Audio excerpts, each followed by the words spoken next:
നമ്മുടെ നാട് അത് ഇങ്ങനെയാണ്. രാജ്യം ഒരു മനുഷ്യനിലേക്ക് ഉറ്റുനോക്കിയ നിമിഷങ്ങൾ, ഒടുവിൽ നിമിഷപ്രിയ ജീവിതത്തിലേക്ക് തിരികെ.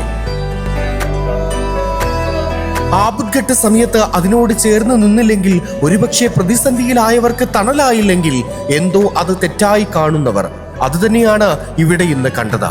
നിമിഷപ്രിയ പ്രതീക്ഷയോടെ നല്ല വാർത്തയ്ക്കായി മനുഷ്യസ്നേഹികളുടെ വലിയ ലോകം കാതോർത്തത് അവർക്ക് വേണ്ടി. യമനിൽ വധശിക്ഷയ്ക്ക് വിധിക്കപ്പെട്ട മലയാളിയായ നിമിഷപ്രിയയുടെ വധശിക്ഷ നീട്ടിവെച്ചിരിക്കുന്നു. വിഷയത്തിൽ ഫലപ്രദമായി ഇടപെട്ട് യമൻ സർക്കാരുമായി ചർച്ചകൾ സാധ്യമാക്കി ഈ തീരുമാനത്തിലേക്ക് എത്തിച്ച കാന്തപുരം AP അബൂബക്കർ മുസ്ലിയാർക്ക്, യമനിലെ പ്രമുഖ പണ്ഡിതൻ ഷെയ്ഖ് ഹബീബ് ഉമർ ബിൻ ഹഫീസ് എന്നിവർക്ക് കേരള ജനതയുടെ അഗൈതവമായ നന്ദി പ്രവാഹമാണ് എങ്ങും. ഇതാണ് കേരളത്തിന്റെ മാതൃക. മനുഷ്യരെ മതത്തിന്റെ പേരിൽ വേർതിരിക്കാൻ ശ്രമിക്കുന്ന വർത്തമാനകാലത്ത് മനുഷ്യത്വമാണ് ഏറ്റവും പരമപ്രധാനമെന്ന് വ്യക്തമാക്കുന്നതാണ് ഈ സംഭവം. നിമിഷപ്രിയ ജയിൽ മോചിതയായി എത്രയും പെട്ടെന്ന് നാട്ടിൽ തിരിച്ചെത്താൻ പ്രാർത്ഥനയോടെ കാത്തിരിക്കുകയാണ് ഒരു ലോകം മുഴുവൻ.